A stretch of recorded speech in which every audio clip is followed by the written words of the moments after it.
I want to ask one thing to you, Aaron. We're not going to fight over it, but I was just going to ask you just a question. What will you say to people who are still hung up over RFK because it's position on Israel, maybe qualified immunity? So I'm not fighting you. I just want to ask. I just want to get your thoughts. Like, what would you say to people who are more on my persuasion? Like, oh man, the issues are tough, man. What would you say? I don't want to fight. I just want to ask you The what qualified you immunity thing, I'm not sure exactly what his position is on that, so I'm not gonna comment on that.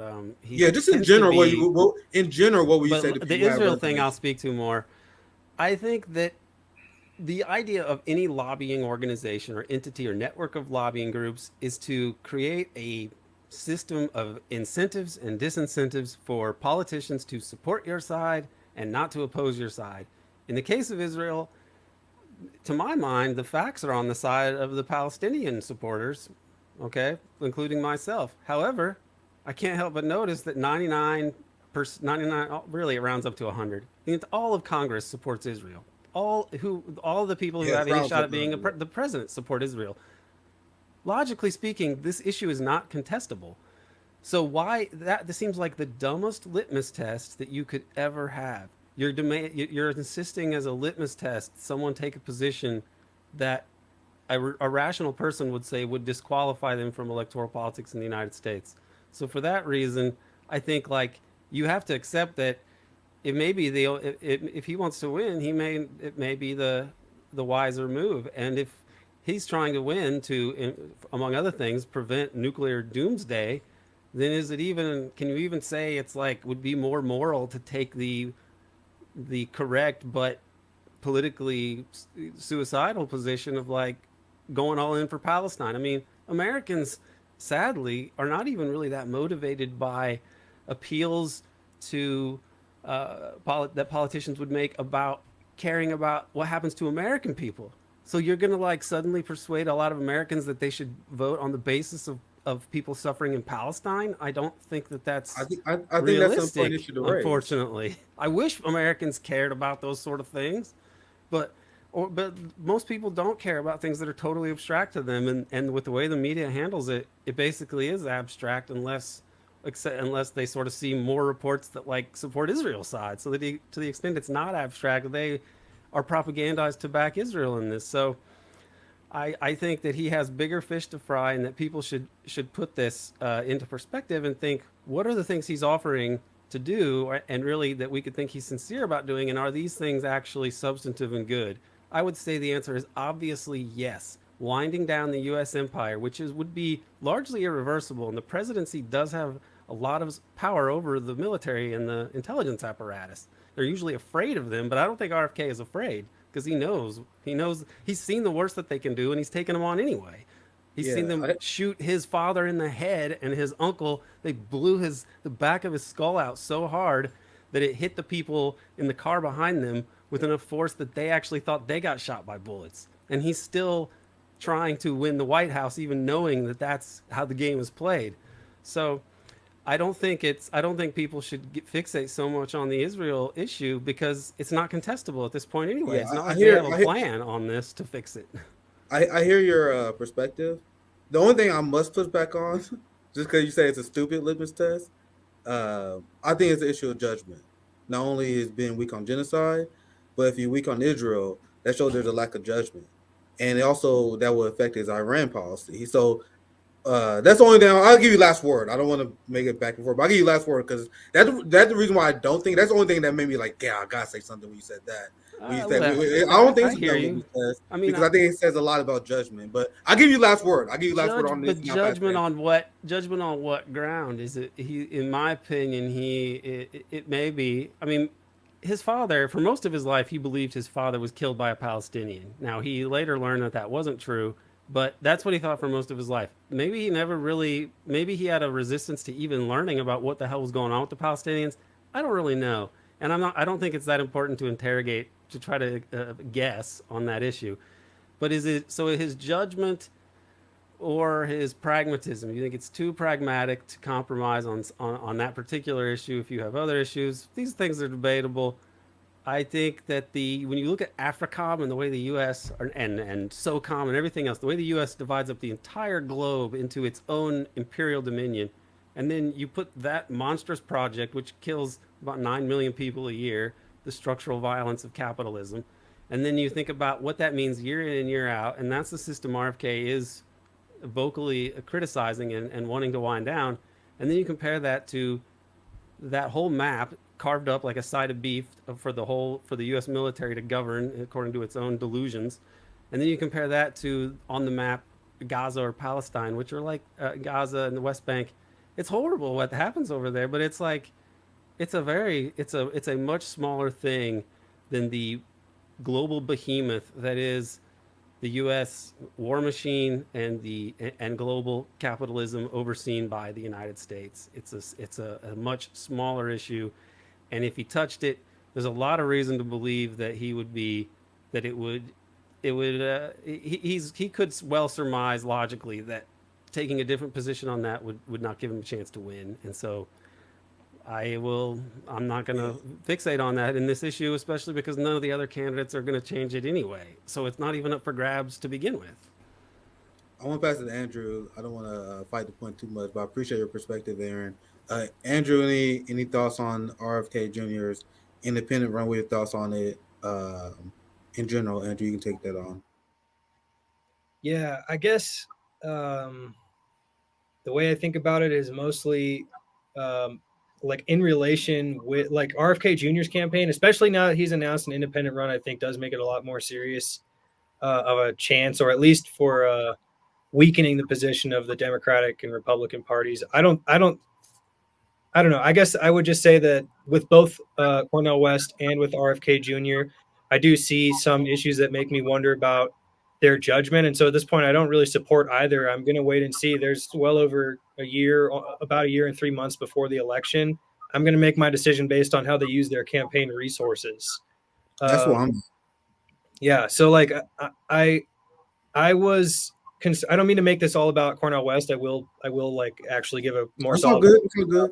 Yeah, RFK Jr. But I have very serious concerns about his appointment of Peter Dow, but I think for kind of different reasons than a lot of other people, or at least maybe the way that I have my hierarchy of reasons is a little different around. And that is that for Cornel West or for RFK Jr. to win, the reality is that they could hope at best to pull 20% of Democratic voters or Republican voters respectively away from those two parties. I mean, people with the lack of historical understanding, much less the ability to wade through propaganda and cut it apart in the media that they're consuming about current events. Most of the people that are independent voters are going to vote for Democrat or Republican, and certainly everybody registered as a Republican or Democrat, there's a very small number you could pull away. So then the question is, what type of strategies can you employ to pick off, pick up non-voters and convince them in a way that is really genuine that voting for you and your campaign, whether you win or not, could have a really positive impact on their lives. So the reason Peter Dow as an appointment makes me really concerned is that his whole entire training is how to run campaigns to go after Democratic voters, having the resources backing him up of the Democratic establishment, and now he doesn't have that, and he is not likely to come up with ideas like we're going to organize a bunch of campaign events that are not in the big stadium or in the big whatever the normal pit stop is for a campaign. We're going to have a big like cookout and potluck, and we're going to have a diaper drive and school supplies and clothes. Donation drives as the main event of the campaign event. I mean, something like that. If that some strategy that is that far from a normal or typical political campaign, I think would actually have a real shot of picking up many millions of voters. Because at this point, like there's everybody who's been paying any attention has concern about how the money is going to be spent. But back to RFK Jr. Yeah, I mean issues like I mean not just bad take, but like willingness to really double down on his completely evidence-free claims about Israel and Palestine, offer to have a debate with um, Max Blumenthal, and then completely ice that out and not have it happen. I mean, I don't think actually Israel Palestine is such a big issue for most people who are likely voters, much less people who a third party or an independent candidate need to pick up, which are non-voters, I don't think most people give a fuck, honestly. I mean, they might take a position, but they don't vote based off of Israel Palestine. The reason that the entire Congress is messaging and into symbiotic relationships with the Israel lobby and that entire apparatus is because of corruption. It's kind of, I would repeat what you said a second ago, Aaron. It's like it's a symptom of empire. It's not really a symptom of actual, really genuinely heartfelt public opinion. And so the other thing that gives me pause for RFK Jr. is his talk about the border recently. Clearly, there is a larger influx of migration, but also very clearly for somebody who is running to dismantle major appendages of American empire, they should understand that the reason that there is this influx is because of imperialism and colonialism, and that it can't really be addressed by what is RFK Jr.'s proposal, which is to quote unquote properly fund the Department of Homeland Security. I mean, their budget has Or increased. neoliberalism. Yeah, I mean, it has Okay. increased on an exponential scale. And the last thing I'll say, though, is Aaron, I'll pass it to you after he's done. I'll pass it yeah, to you. just last thing real quick on a positive note, though, is where I think that RFK Jr. does a lot better in messaging versus Cornel West, is this whole controversy that came up in the last couple of weeks about Cornel West rhetorically discussing Biden being much softer in his language than discussing Trump. And I think that not only would a non-voter or many independent voters need to think this campaign will actually benefit my life, and it's not going to just be a whatever, absolutely no difference between the parties, but also that that I can tell that they're being honest. And one way you can tell that someone's being really genuine and honest is if they are willing to, without any gloves on, criticize Democrats as hard as Republicans. So that's what I would say is my overall take. Yeah, Aaron, I know you want to chime in, so I'll pass it to you, and then we're gonna wrap up here very soon. I appreciate you guys' time. So, Aaron, if you want to chime in, and then I got one more thing to show you now, and then we leave. Sure. I want to respond to two things that he said there in his thoughtful uh, little spiel on RFK, which I think is like all reasonable. Um, by and large, the border issue, you're right about his policies being not compatible with like the sort of typical progressive leftist position on immigration. But in terms of like he's talking about border security and such, and then yes, when he has said like we should look to Israel for our model, that also does not gladden me when he says those things. Yeah. Okay, but the one thing that I will, well, a couple of things I will add about his border policies, he does actually say that this long history of the U.S. being the global bully and immiserating countries in Latin America has fed the immigration crisis and problems, and this is why we've had traditionally a lot of people coming up from the Latin America to the United States, that we should really change these policies and that we shouldn't be the global bully the way that we have been. And the other issue is that in general, borders like open borders is not really a policy that you could expect to be popular in the United States, or I mean, even if you were a socialist country, I don't know that you need these. I mean, national sovereignty and controlling your own borders is necessary for a functional modern state. So this is some like I would hope that he would have a humane policy for controlling this issue, and also that he would look at the foreign policy aspect of it as well, which he has spoken to more explicitly. So there's a little more going on there that people should know about. The other issue that I've heard Nick talk about in the past, or reference in the past, I don't know if we did tonight, but this relates to what Cornell was saying about Biden and him being a little softer when it comes to Biden and his criticism of Biden, which to me was kind of embarrassing, because why is he doing that? Who is he trying to win over? People on the left or people on the right? I don't understand it. And the issue is, and this is where I think the left being so duped about the nature of this regime and some of its worst crimes is it really comes back to bite it in the ass, because you can't say that like, oh, Trump is the fascism, so we better watch out. Like, the fascism is here. Who killed Malcolm X, Cornell? Who killed Martin Luther King? Okay, what is a system called if the state will intervene on behalf of the oligarchy to make sure that the people Yes. never win. That's fascism, okay? So we already have fascism. It was a Democratic president who it was a Democrat who was the president when JFK was killed, obviously, and when Malcolm X was killed, and when RFK was killed, and when MLK was killed. That was the nominal head of state, and the state killed all those people. And RFK has the balls to call this out. Why don't you? I've heard him talk about Martin Luther King and his assassination, and he'll make vague references to how they killed him. Why doesn't he come out and call for like truth and reconciliation?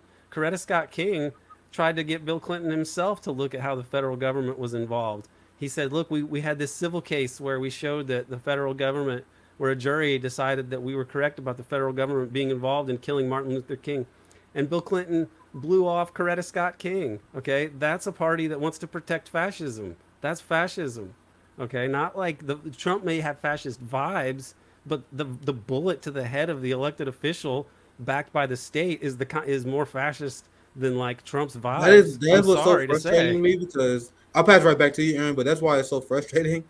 Because I explained this to Cornell like 2, 3 times. He went on Sabby's show, and Sabby explained it to him, and then he went on Jimmy's show. Jimmy showed him my tweet where I make the argument that Democrats are fascists. He was like, "Yeah, I love Nick, man, but I don't agree with him." And then he proceeded to make an ass of himself. And I'm like, and people wonder why RBN had criticism. Like, bro, you threw me under the bus, fam, in front of tens of thousands of people. You said I'm wrong, and your message is weak. It's a weak message. Sorry, Aaron, I want you to finish your thought, but I he's too like academic in his answer because he will he's say stuff like, "Well, I do think Biden's a fascist, but neoliberalism is a form of fascism, so I call him a neoliberal." But people got to understand that neoliberalism is no. That's too long of an explanation. Yes, you're technically right, but you're campaigning. But sorry, go ahead, Aaron. I want you to finish your thought. I'm really fond of Cornell. I met Cornell once, and he I gave me a like the guy. hug, and it was kind of surreal. I was part of the steering committee for this Black Radical Tradition conference at Temple, and I think that they included me because I was friendly with someone who could help to get a venue, which he actually did, and also I was really happy to have done that. And I invited Abby Martin down, and she did an interview with Cornell, and they posted it later. It was very cool. And then Cornell just, he was talking to my committee member on my dissertation, who was his friend Joe Schwartz, and then I was just sort of standing there, and then Cornell just gave me a hug. It was really surreal, and I was like starstruck. I'm not that often starstruck by people. I'd heard him in the past. He's the best orator, probably the best living orator that there is. I wish he had. If you combine some of his oratory with just a little bit of RFK's like not giving a fuck, then I would like that candidate a lot, but he wouldn't exactly have a chance. I don't think as the full blown Christian socialist in this country anyway. So somehow I think they need to join forces. If RFK wants to do a truth and reconciliation process, and he ran and he was able to become president, I can't think of anybody better to lead that than Cornel West, and that would be a hell of a thing. It would be it would reorient, I believe, the United States because we would have to confront some serious dark truths that we as a nation have hidden for too long and that have festered like some dark family secret and that have brought us to this really shitty juncture that we're at now. And we're going to deal with this history, or this history is going to deal with us in different ways when this empire crumbles, which is what happens to all empires. And I hope that somehow West and Kennedy can work together and succeed where Martin Luther King and Robert Kennedy Sr. failed in 1968 because they both got whacked by the state. I hope that we have a better outcome this time, not necessarily just not for me or for any of these, two guys, but like because the world and the nation need this desperately. We can't have another 4 years with some deep state on autopilot, risking nuclear war, messing with China and Russia. We just can't afford this. We don't have the luxury to like wait for the perfect person. I think we really need to somehow find a way to make it happen in 2024.